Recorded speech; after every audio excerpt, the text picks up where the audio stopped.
Assalamualaikum warahmatullahi wabarakatuh, sahabat surga.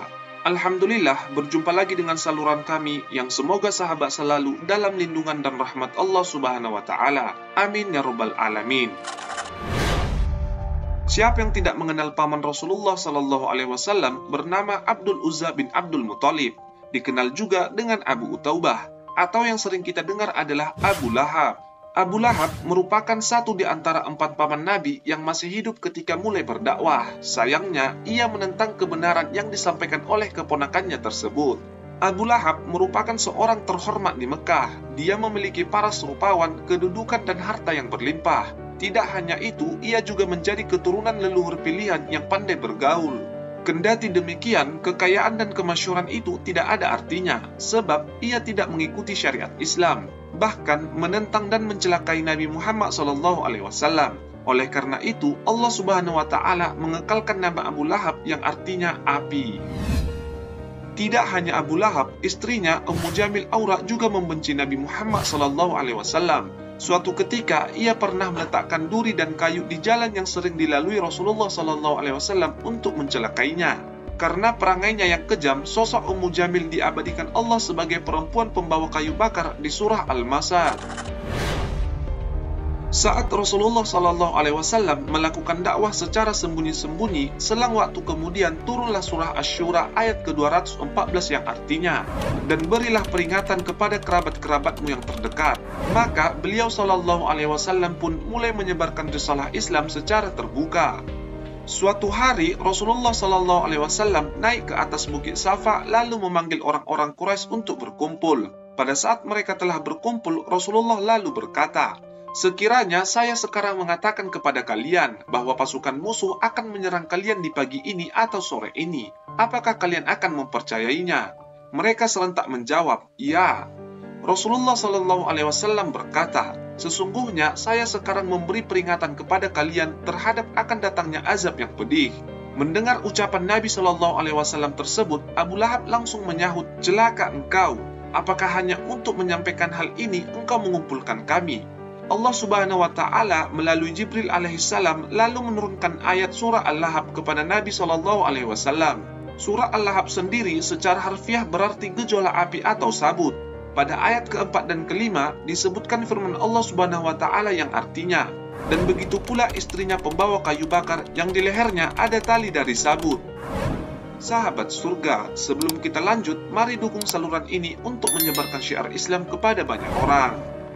Tak hanya itu, Abu Lahab dan istrinya juga menyuruh 2 orang anaknya yang menikah dengan putri baginda Rasulullah SAW untuk menceraikan istri-istri mereka. Salah satu dari mereka, Utaibah, menceraikan anak beliau Ummu Kulthum.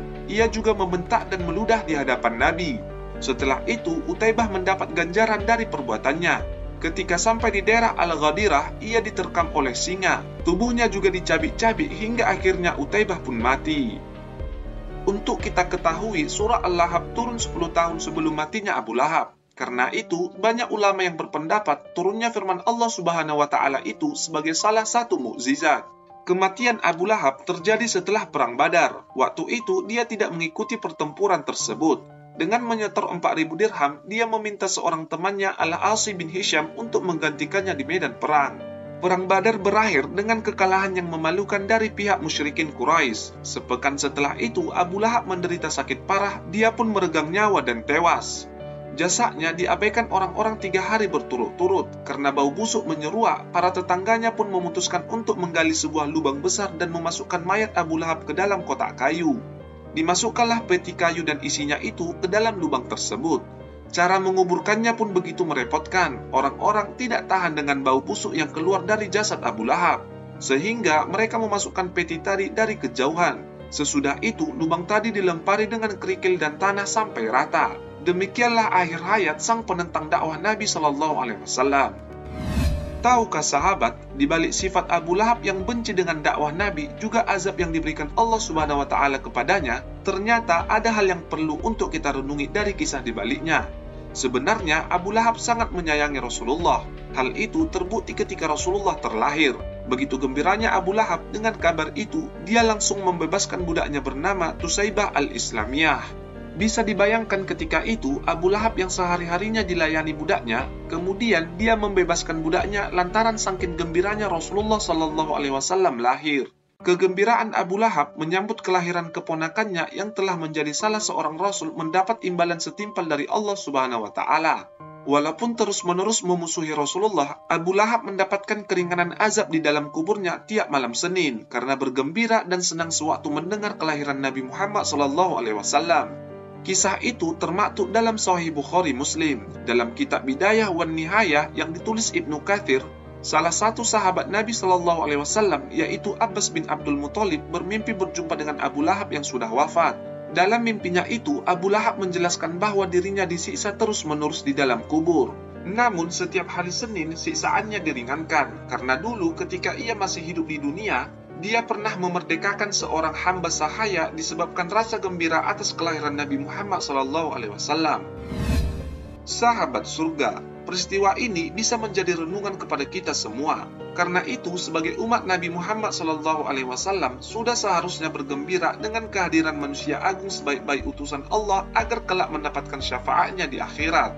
Semoga dengan kita mencintai beliau, menjadikan kita bisa bersamanya di dalam surganya Allah Subhanahu Wa Taala. Amin ya rabbal alamin. Sahabat surga, sekian video dari kami, semoga bermanfaat. Wallahu a'lam bishawab. Wassalamualaikum warahmatullahi wabarakatuh.